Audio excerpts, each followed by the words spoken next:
to meet some of the players. They hang out in the club that we're in. We get friendly with them. We target them. Eventually, after we get to know them a little bit, we buy them a drink, send them over a few girls, make them feel good. Then we move in for the kill.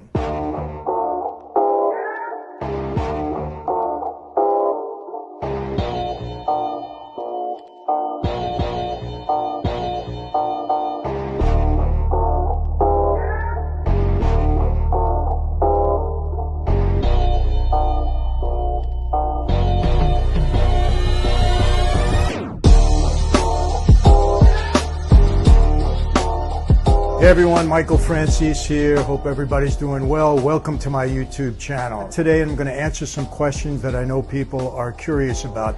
And let me make this clear, people. In talking about the mob, I'm not glorifying the life in any way. It's not a life that should be glorified. I've made that a point many, many times.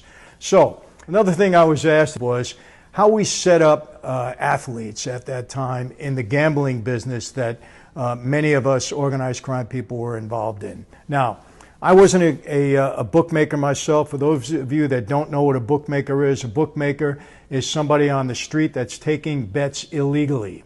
All right, it's not a legal operation. It's not like in Vegas, not Atlantic City. It's not a legitimate sports betting parlor. They're taking bets illegally. Just about every bookmaker that can cover a decent-sized bet is somehow, some way involved in organized crime. Why is that? Well, basically for two reasons. Number one, bookmakers take credit. Remember, you don't have to put your money down when you go to a bookmaker. That's why they're so attractive. Sometimes they have a problem collecting. Well, they would come to us to help them collect. We were pretty good at that, number one. Number two, they needed money. So we finance them. Bookmaker can't go to the bank. It's not a legitimate business that you go to a bank, fill out an application and get money for. So they would come to us and we would lend them money. And then a third reason is because we wouldn't allow a bookmaker to work unless they were somehow involved with us. So I had 12 or 13 bookmakers that were under me at the time in the New York metropolitan area, Long Island, Manhattan, Brooklyn. And many of them were taking bets with a lot of pro and college athletes. And at the time, we did put some of the athletes in compromising position. For some reason, many athletes are not that good at gambling. They would gamble, get in over their heads. They would lose money, and the only way they would be able to pay it back is if they compromised the outcome of a game. Because remember, people, it's never about winning or losing. It's about the spread. And if you can manipulate the spread by having an athlete involved in the game, a coach, a manager, a referee, an umpire, well, over a period of time, you can make yourself some money when you're working specifically on the point spread. How did we set up college athletes? Let me tell you a scenario that I think you'll be able to relate to and understand.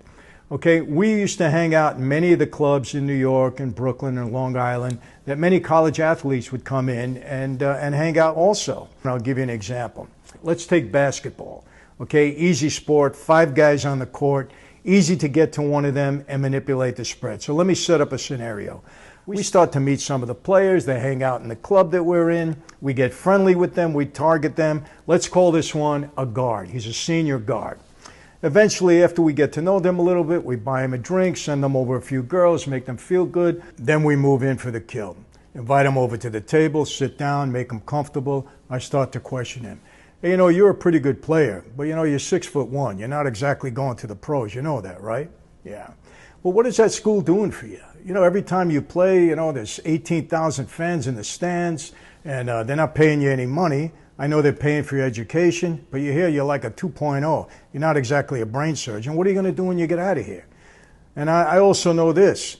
How much money you got in your pocket? Oh, I'm broke. That's what you hear all the time. You're broke. Why? Your mother's riding around in an old jalopy, your girlfriend's pregnant. Why are you broke? The school's making a lot of money on you. Let me tell you what you're going to do, okay? I'm going to make life easy for you. You got 10 games left. You're favored to win Wednesday night by 10 points. Don't win by 10. We don't want you to throw the game. We're big fans, but don't win by 10. Win by 6, win by 5, win by 7. Don't cover the spread. Who's going to know? Who's going to know? What does your coach care? As long as you're winning the game, he doesn't care. Okay, you do that, here's what I do. I take 10 grand out of my pocket, I put it on the table, I push it over to him, put that in your pocket. You do that for me 10 times, you got 100 grand. Don't put it in the bank, put it under your mattress, When you leave school, look what you got. You got 100 G's. What a start. Let me tell you something, people. Very, very hard for that young man to turn down. Very hard. Takes the bait just about every time. What has he got to lose in his mind? Not going to blow the game.